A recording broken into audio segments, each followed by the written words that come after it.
Hi, I'm Debbie. Welcome to Divine Destiny with Debbie. Today we're reading for October 14th, 15th, and 16th, Friday, Saturday, and Sunday. Now, if you want to jump, this is the introduction. It will be tagged onto all of the videos. But if you want to jump to the main video, or if you're a cross-watcher, then just go down here. There is a description. There's a timestamp in the description, and you should be able to jump right over the introduction. I hope you'll watch it at least one time, okay? Okay. Anyway, I am going to be reading for the weekend, and the cards I use for the weekend are Radley Valentine Angel Tarot cards, John Holland Psychic Tarot and Oracle cards. I will be using the Angels of Abundance by Doreen Virtue and Grant Virtue, and I will pull one from Emily Anderson Crystal Deck. Now, during this time, we're going to do a universal reading, what's going on in the, just in the heavens in itself. I will use my Waite Rider Traditional Tarot and my Osha Zen Tarot cards. Now, I have prayed, meditated, and infused all the decks with Reiki energy. But remember, this is a general reading. It may or may not resonate. Take what you like, leave the rest. Okay? Okay. Now, I am an intuitive channeler. I open myself to higher power, God, Source, Holy Spirit, and whatever comes through, comes through. We are in some very interesting times right now. I can tell you that coming up into like the 14th to the 18th, Libra energy, remember Venus is in Libra, and I think Mercury just went to Libra too, that there is some balancing and there is some energies going is supporting more that Saturn energy. So it's trying to be a little bit more gentler, and it's trying to bring some balance and truth out more and more with Saturn. Okay, so that's going on there too. Also, Saturn is going direct, so we have a stationary direct with Saturn right now. That's on the 23rd. Mars is going direct, what is that, towards the end of the month, end of October, around the 30th, I think it is. That's in Gemini. So we have, and of course, Pluto is moving forward slowly. So we have all of these direct to slowly moving forward energies between Pluto, Saturn, and Mars. And when something is stationary, it's kind of like the planetary energies are looking to say, okay, what did I do and where am I going? What do I still need to do? Because Saturn and Pluto will be moving into other signs come 2023. Pluto goes back and forth a little bit between Aquarius and Capricorn in 2023, but it's trying to figure out, what do I have left to do? I've got a limited amount of time in this, in this astrological sign, what needs to be done. So, interesting times as always. Now, anything that falls out needs to be read. Let's see what else we might have here. Anything reversed has a little stronger energy. Court cards have dual energy, so if we have any of those, I'll talk about that. And we have our 4 astrological signs. We have fire, which is Aries, Leo, Sagittarius. Passionate, burning, very determined, consuming. We have our earth energy, which is Virgo, Capricorn, and Taurus. Capricorn and Taurus have the, are the main players right now. That is our money, job, career. Also our home, tangible energy. We have our air energy, Gemini, Libra, and Aquarius. All 3 of those have something going on with them. Like Saturn, Mars, and Venus and Mercury. That's our air, that's strategy, that's thinking things through, that's really trying to create a plan. Also about hearing news. And then we have our water energies, Cancer, Pisces, Scorpio, fluid, very emotional, very spiritual energy. And we are about to come to Sagittarius. I'm sorry, Sagittarius is after Scorpio. We're about to come to Scorpio on the 23rd. And the veil between the dimensions is thinning. So, interesting times for interesting people. Remember, keep your vibrations high. First card is, we have things are moving forward. So now we have the major arcana, and it was reversed. It is a 10. 10 is transitional energy. Things are moving forward. 1, new beginning. 0, God source energy. Again, transitioning from one period to another. And that's where all of these stationary direct planets are all about. It's trying to figure out, where do we go next? What needs to be done next? It's not where do we go next, it's what do we need to accomplish still. When it enters all of these places, it comes in with some goals. These planets come in with some goals. When Pluto and Capricorn was like, we're going to destroy everything only to rebuild it, and rebuild it that much, rebuild it, let's put it that way. So we have all of this, these energies, and now they're stationary, looking and seeing what it is they have to do. The Wheel of Fortune does talk about positive movement, positive changes. But anytime we have changes, change is never easy, even if it's positive. So it's, this has positive change, but it does not necessarily mean that it's going to be an easy change. Okay, next card is, now we have the 8 of Rods. 8 is the number of unlimited opportunities, unlimited possibilities. So numbers are very, very important also. Rods is, again, that fire energy. That is that, the 8 of Rods is about fast movement. People coming, people going. Kind of like, you don't know who's doing what anymore. This has fast activity, fast energies moving. And, kind of like what you thought you believed in is no longer what you believe in. Where you were going is no longer where you were going. It just is kind of like your brain is going in circles right now. And the energies are they're just not necessarily letting you take a moment to really think. Okay? Next card, we have the Ace of Swords, again reversed. Ace is a 1. 1, again, that new beginning. Swords is that air energy. Again, it is our Libra, our Gemini, and it is our Aquarius. All of those have very strong things going on. Strong planetary movements going on. This has new ideas. So it's kind of like what I said back here. It's like there's changes. Things are being shown that are a little bit different. It's like we don't quite know, it's that Saturn in Aquarius energy that's really, really strong here. And also Pluto, destruction to the rising of the phoenix, rising from the ashes. And this thing with Saturn and Aquarius, and I know I've been harping on it since it started going there. It is about seeing things differently. It is about looking beyond the beyond the illusion and seeing more of the truth. It's challenging, but once we do it, we have a clearer vision of where we're going. So interesting stuff here. It is all about perspective. Surprised we don't have the Hanged Man there, but it is all about perspective. So now we have 10, 8, 1, 1, 8, 0, 1. Okay, let's see what we have here with our Osha Zen Tarot cards and see. And I did say, I don't know if I said this or not, but we do have some Venus and we do have some Libra energy trying to soften some of the energies going on, trying to bring some balance. But like I said, Saturn, Pluto, they're just kind of like, they want their way. They want their way. Okay, so we will see what we will see here. Let's see what we've got going on. Osha Zen Tarot cards. The Rebel. The Rebel. So this is a 4. This is, 4 has basically stability. It has leadership. It has organizational energy to it. The Rebel, I think this is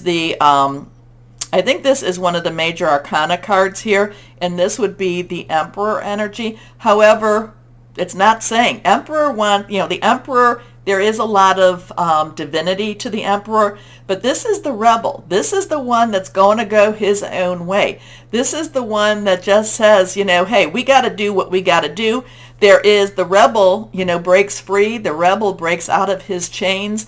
The Rebel says nothing is going to hold me back. I'm getting a lot of that Saturn and that, well, I get a little bit of Jupiter, Jupiter energy too, Remember, Jupiter will be going into Pisces. It's not slowing down at all, but Jupiter, Saturn, Pluto are all very slow-moving planets, but this is a time of breakout. This is a time of going your own way, and this is like whatever's happening here, it is a breakout type of energy. The rebel.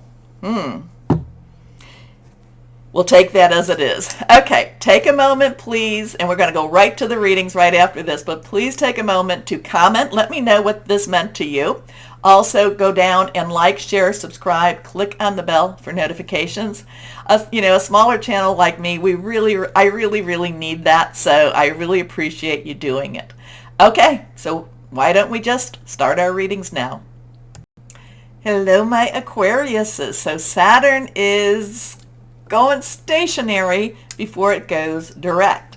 And like I said, Pluto in 2023 pops into Aquarius a couple of times.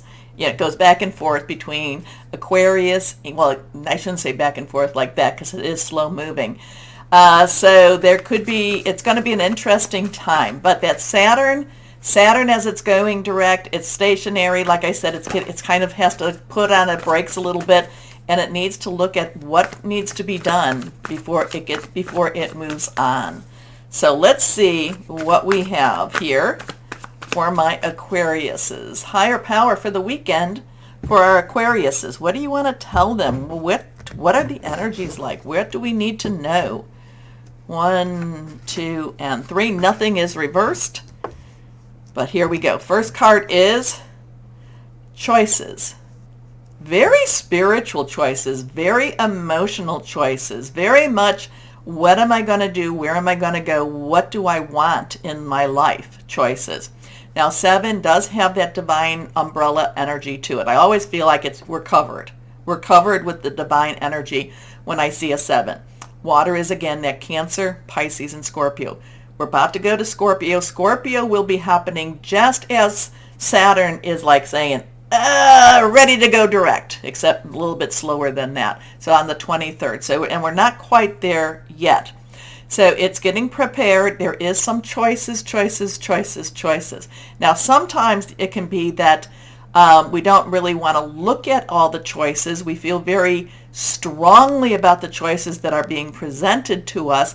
And some of the choices, even though they intellectually make sense to us, they just don't feel right.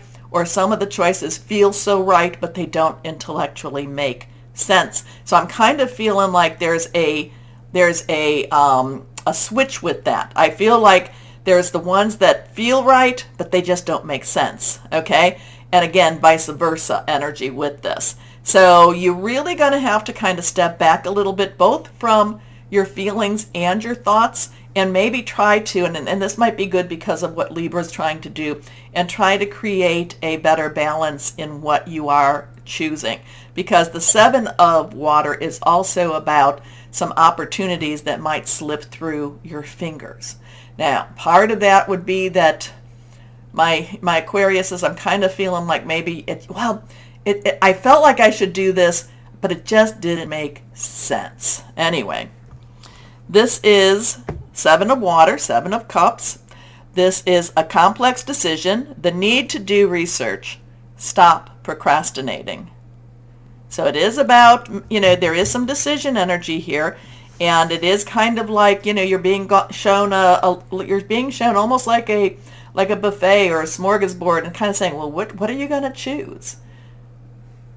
So sometimes we're like, well, we could choose something that looks healthy for us, but is it really? Next card is the 7 of fire. Again, you have that 7 energy, but this time you have fire energy. That is our Aries, our Leo, Sagittarius. Now the full moon, Aries, and Jupiter is still in Aries also. So there is a strong pushing you forward with that Aries. Now, Leo and Sagittarius doesn't have a lot of things going on right now, but it is about, passion burning, determined, consuming energy here. So whatever this is, whatever it is that feels right, it just doesn't make sense. You might be called upon to say, well, why are you doing that? Why are you choosing that?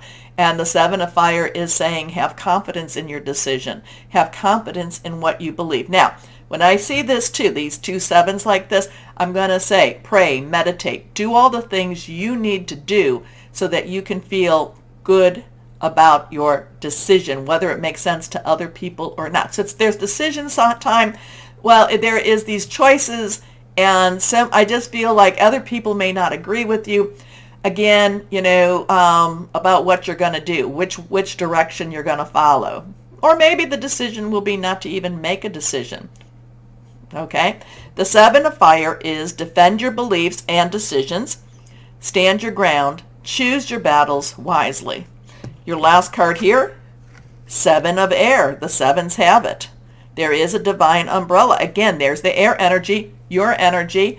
It is our Libra, and it's also our Gemini energy. And all of you guys, all Aquarius, you have Saturn. About to go direct. So it's really trying to figure out what your next steps are going to be. It's about, remember, it's a truth versus illusion. You want to see the truth. You want to do what's right. Okay? We have the, Mars in Gemini, and that's going to kind of slow down a little bit more also. The warrior energy. Then we also have Venus and Mercury. Mercury is messenger, so you could have some messages coming in, some decision, basically, something coming, hearing news. But Venus is trying to make it a little bit nicer. Venus is the one that's going to try to say, yeah, but you want to kind of make sure that everybody's on board with it, and yet you've got all these strong, very, very masculine energy, and then you got Venus. Oh, but Aquarius, do you, do you really, that could hurt someone's feelings. You deal with that. You deal with that. Seven of Air. Plans that need revision. More going on that meets the eye. Poor timing. So you've got the sevens. You have 3 sevens. 7, 7, 7, 21. Okay. Blackjack. Let's see what we've got here. Now, what else do we have for our Aquariuses? Yeah, sometimes, like I said, divine umbrella. 7 is divine intervention, but it's also divine interference. So let's see what we've got here. Ooh, look at this. This is reversed, so this would be the one of air, the one of swords. And we have a 1, new beginning, new start, triumphant success. Whatever you're going to choose, whatever you decide, it's the right move. It's the right move for you. Whether it makes sense to other people, whether you have to change something up, it's the right move for you, my Aquariuses. So there's these options that are going to present themselves to you. There's these choices. They don't all make sense. Like I said, they don't all make sense intellectually, but they feel right.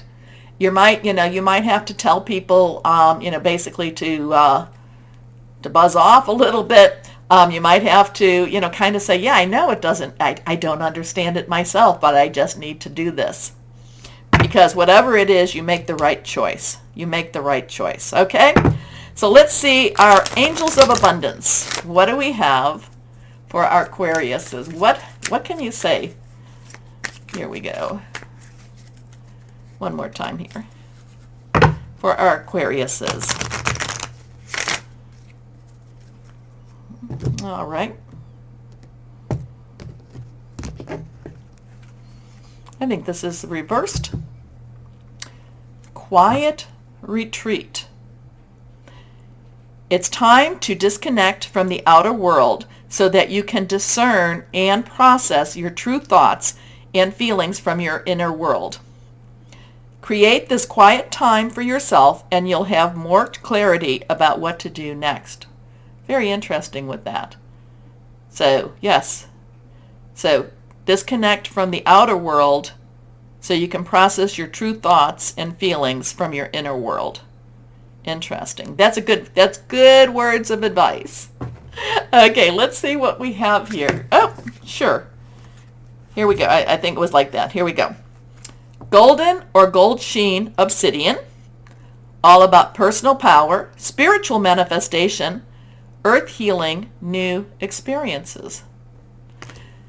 Interesting read for you, my Aquariuses. So what you gonna do? well, like it said, it would be good to disconnect from the outer world so you can reconnect with that inner world. All right. Take a moment, my Aquariuses. I hope you understood the reading. Please comment, let me know. Also to like, share, subscribe, and click on the bell. You know, I am a smaller channel, so it would be helpful for you to do this because it really does help. Anyway, my Aquariuses, always know that you are loved, stay shining, and be blessed. Bye-bye.